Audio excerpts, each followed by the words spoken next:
এখন পর্যন্ত কোথাও কি জামাত ইসলামী কত নাম এসেছে বলুন আপনি? সব তারা সেখানে এসেছে। ওরা পত্রিকা এসেছে, কিন্তু ওরা প্রমাণ আপনি দেখাতে পারবেন না। জামাত ইসলামের নামে ধর্ষণের টেস্টের প্লিজ অভিযোগ আপনি বলেছেন আসে নাই, কোথাও নাই, কিন্তু জামাত ইসলামের নামে অভিযোগ এসেছে। আমি বলি এসেছে, এটা ব্যতিক্রম হতে পারে, এটা নিয়ম না। আপনাদের তো আপনি নিয়ম। তো বললেন যে না, আমি তার মানে বলছি দুই একটা এসেছে, দুই একটার বেশিও তো হয়েছে। কিন্তু বিএনপি যেভাবে সিরিজ ঘটনা ঘটাচ্ছে এরকম ভাবে বিএনপি মহাসচিব মির্জা ফখরুল ইসলাম আলমগীর তিনি বলেছেন যে জামাত ইসলামী দেশকে আফগানিস্তানে পরিণত করতে চায়। এখন প্রশ্ন হচ্ছে যে গণতান্ত্রিক কাঠামোয় রাজনীতি করলেও জামায়াতের বিরুদ্ধে কেন এরকম চরমপন্থী অভিযোগ আসলে আনার সুযোগ থাকছে? জামাতের প্রতি ভয়ের কারণে। দেখুন, বাংলাদেশ কখনো আফগানিস্তান হওয়া সম্ভব না। এটা হলো আমাদের বাংলাদেশে থাকবে, এবং বাংলাদেশের মানুষের যে নিয়মতান্ত্রিক সেগুলোকে বাংলাদেশ পরিচালিত হবে। আচ্ছা, যে কথাটা এখন উনি বললেন, উনি কিন্তু এতদিন কেন বলেননি? মির্জা ফখরুল সাহেবের সাথে আমাদের বিশেষ করে নারী নেতৃত্ব নিয়ে জামায়াতের সাম্প্রতিক যে কথাগুলো আসছে সামনে, সেটাকে তিনি মেনশন করেছেন। এটা ওনারা নেগেটিভ। জামাত খুব স্পষ্ট বক্তব্য দিয়েছে, জামাতের আমির এবং নারীরা কিভাবে কি হবে সবই কিন্তু তিনি বলে দিয়েছেন। এটা মূলত উদ্দেশ্যটা ভিন্ন। মানে বিএনপি মনে করেন, যেটা আমি বললাম কিছুক্ষণ আগে আপনাকে, যে এবার এদেশের নারীরা তারা দানের শীষ প্রতীকে ভোট দিবে না। আরেকটু আপনাকে বলি, আপনারা এতটা নিশ্চিত কিভাবে? তাদের কত না, আপনাদের এই তথ্যসূত্র কি? এই তথ্যসূত্র হচ্ছে যে সার্ভেগুলো হয়েছে, সেই সার্ভেতে এটি এসেছে। এবং সাম্প্রতিক যে ইলেকশন হয়েছে বিশ্ববিদ্যালয়গুলোতে সাধারণ ছাত্রীরা যেভাবে শিবির সমর্থিত প্যানেলকে ভোট দিয়েছে, তাতেই প্রমাণ করে এদেশের নারী সমাজ আগের মতো সে অবস্থানে তারা আর নেয়। দেখুন, তারা যে অত্যন্ত একটা মারাত্মক কথা বলেছেন, মির্জা আব্বাস সাহেব কি 40 লাখ বোরগা অর্ডার দিয়েছেন। এটা কোথায় পেয়েছেন? কে বলেছেন? উনি কার থেকে শুনেছেন এটা? একদিকে বলে আমরা আফগানিস্তান বানাবো, আরেক দিকে যাতে করে এই বোরকা পরা নারীদেরকে হেনস্থা করা যায়, সুযোগ তৈরি করা যায়, সন্দেহ তৈরি করা যায়, একটা সাইকোলজিক্যাল গেম খেলা যায়, এই কাজটা করছেন।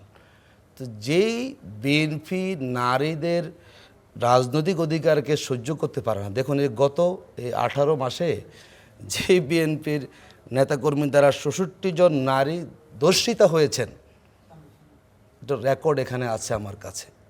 এবং সুবর্ণচরে যে দানের শীষ প্রতীকে ভোট দেওয়ার কারণে একজন মা এবং মেয়ে ধর্ষিতা হয়েছেন, দেখলাম বিএনপির একজন প্রার্থীর মিটিংয়ে ইনি এসে বক্তব্য দিচ্ছেন দানের শীষের পক্ষে। এটা যাদের নারীদের ব্যাপারে হলো অবস্থানটা, তারা যখন নারীদের প্রতি মায়া কান্না দেখান, এটা আসলে আমাদেরকে উদাহরণটা কী দিব আমরা বুঝে আসছে না। ওই যে অনেকটা এরকম হয়ে যায় না, যে ওই আমাদের বলে যে শিয়ালের কাছে মুরগি বাগাদার মতো অবস্থা হয়ে গেছে। তুমি বেরোয় আসো না কেন, তোমাকে আমি খপ করে খেয়ে ফেলব। বাংলাদেশের এখন পর্যন্ত বিএনপির কর্মীদেরকে নারীরা অনিরাপদ। যতগুলো ধর্ষণের ঘটনা ঘটেছে বাংলাদেশে, এখন পর্যন্ত কোথাও কি জামাত ইসলামী কত নাম এসেছে বলুন আপনি? সব তারা সেখানে এসেছে। ওরা পত্রিকা এসেছে, কিন্তু ওরা প্রমাণ আপনি দেখাতে পারবেন না। জামাত ইসলামের নামে ধর্ষণের টেস্টের প্লিজ অভিযোগ আপনি বলেছেন আসে নাই, কোথাও নাই, কিন্তু জামাত ইসলামের নামে অভিযোগ এসেছে। আমি বলি এসেছে, এটা ব্যতিক্রম হতে পারে, এটা নিয়ম না। আপনাদের তো আপনি নিয়ম। তো বললেন যে না, আমি তার মানে বলছি দুই একটা এসেছে, দুই একটার বেশিও তো হয়েছে। কিন্তু বিএনপি যেভাবে সিরিজ ঘটনা ঘটাচ্ছে এরকম ভাবে, তো সেই বিএনপির জন্য মানে জামাত ইসলামী আফগানিস্তান বানাবে, এটি একটা রাজনৈতিক বক্তব্য তিনি দিয়েছেন মূলত দেশের নারীদেরকে বিভ্রান্ত করার জন্য। আমরা বলেছি জামাত ইসলামের দিক ক্ষমতা আমরা আসার সুযোগ পাই, জামাত জোট, নারীরা তার কাজ ঠিকমতো করবেন, তার সামাজিক নিরাপত্তা থাকবে, তার কর্মস্থল নিরাপত্তা থাকবে, তার মর্যাদা থাকবে, সেটা আমরা বলছি। নারী জাতির, মায়ের জাতির যে সম্মান এবং মর্যাদা, সেটাকে আমি ইনশিওর করব।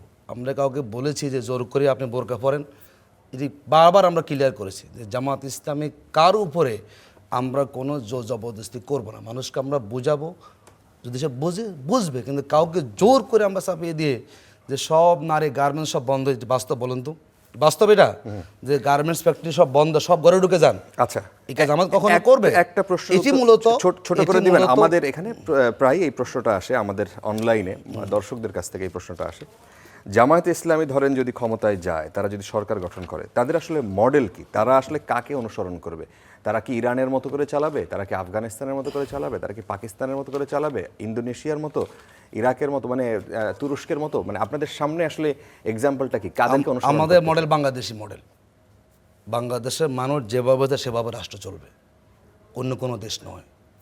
বাংলাদেশের মানুষ যেভাবে প্রত্যাশা করবে, জামাত সে আলোকে দেশে পরিচালনা করবে, অন্য কোনো মডেল এখানে আনার না, কোনো সেই সুযোগ ক্ষেত্রে নাই। জামায়াতের ট্যাগ লাইন হচ্ছে আপনার সৎলোক ইসলামী আইন চাই, সৎলোকের শাসন চাই। এখন ইসলামী আইন তো বাংলাদেশে এর আগে এইভাবে শরীয়ত মোতাবেক সমস্ত ল হয় নাই, কোনো কোনো ক্ষেত্রে হয়েছে, শুধুমাত্র উত্তরাধিকার বিভিন্ন বৈবাহিক। দেখুন, আমি যদি আপনাকে বলি জামাত ইসলামী যে কথা বলছে, আমরা একটা আধুনিক ইসলামিক কল্যাণ রাষ্ট্র করতে চাই, এটি আমাদের কিন্তু বক্তব্য যে আধুনিক ইসলামিক কল্যাণ রাষ্ট্র করতে সেটা চাই। পৃথিবীতে এখন হয় নাই। না, আমরা সেই কল্যাণ রাষ্ট্র, এখানে ইনসাফ হবে, এখানে সেবা আসবে, অধিকার আপনি সেখানে দিবেন, এই কথাগুলো কিন্তু সেখানে আমরা বলছি। এবং আমরা আবারও বলি, প্রচলিত যে আমাদের পদ্ধতি আছে, জামাত সেই পদ্ধতিতে চলবে, ধীরে ধীরে সংস্কার হবে। দেখুন, যদি আপনি বলি, আপনি কালকে কি পারবেন শরিয়া আইন বাস্তবায়ন করতে?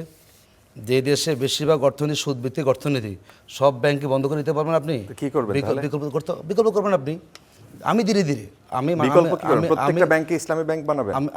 আমি সুদমুক্ত অর্থনীতি মানুষকে বলবো যে এই সুদমুক্ত অর্থনীতি মডেল এখানে তুমি এটা অনুসরণ করো, মানুষ সেটা গ্রহণ করুক, আমি জোর কাউকে করবো না। আমরা সেখানে সে বিকল্প থাকবে যে এই সুদের এই গুণাগুলো আছে, এই সুদমুক্ত তুমি এটা গ্রহণ করতে পারো। মানুষকে বিকল্প না দিয়ে বাধ্য করা যায় না, সেই অপশন তো এখনো আছে। আমি বলি, আমাদের শিক্ষা ব্যবস্থা, দেখুন আমাদের শিক্ষা ব্যবস্থা সবগুলো আস্তে আস্তে আমরা বারবারই বলি জামাত ইসলামী কাউকে আমরা চাপিয়ে দিব না। মানুষকে চিন্তা ধারণা, ধ্যান ধারণা পরিবর্তন, তার মনোজগৎ পরিবর্তন করে ধীরে ধীরে ধীরে আমরা সেই কাজটা করব। লক্ষ্য আমাদের একটাই, কিন্তু কাউকে আমরা জোর করে আমাদের লক্ষ্যে আসতেই হবে এই ধরনের বিষয় ইসলামও সমর্থন করে না। আল্লাহ রাব্বুল আলামিন মদ হারাম করছেন ধারাবাহিকভাবে, না একদিনও হারাম করে না। কেন করেছেন? এখানে কোরআন নাযিল হয়েছে 23 বছরে, না আস্তে আস্তে হয়েছে। তাই মানুষকে অভ্যস্ত করে করে করে এটাই হচ্ছে কিন্তু মূলত মাধ্যম। আমি হঠাৎ করে এসে কালকে একটা অবস্থানকে পুরো উল্টায় দিয়ে এটি কখনো বাস্তবসম্মত বিষয় না। জামাত সেটা আমরা